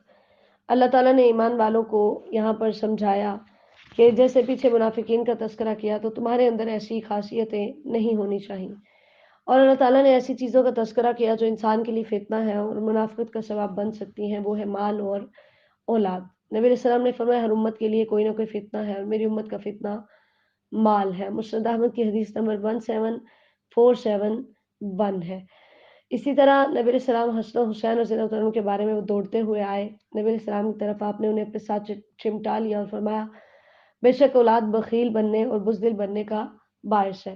تو اللہ تعالیٰ فرماتے ہیں کہ ان اولادوں اور مال کی وجہ سے تم غفلت میں نہ پڑو، کیونکہ کل کو تم نقصان اٹھاؤ گے اور پھر تم وہاں پر روؤ گے، پچھتاؤ گے، کہو گے ہائے کاش کہ مجھے ایک دفعہ زندہ کیا جائے، فاصدق واکون من الصالحین، میں صدقہ کروں اور میں نیک لوگوں میں شامل ہو جاؤں۔ تو اللہ تعالیٰ فرماتے ہیں کہ میں کسی کو بھی جب اس کا مقررہ وقت آ جاتا ہے تو ڈھیل نہیں دیتا، کیونکہ میں ان کے تمام اعمال کی پوری طرح خبر رکھنے والا ہوں۔ سورۃ التغابن مدنیہ، بسم اللہ الرحمن الرحیم۔ اس صورت کی ابتدا بھی اللہ نے یسبح للہ ما فی السماوات و ما فی الارض سے کی ہے۔ پہلا رکوع ہے آیت نمبر 1 سے آیت نمبر 10 تک۔ غبن دھوکے کو کہتے ہیں،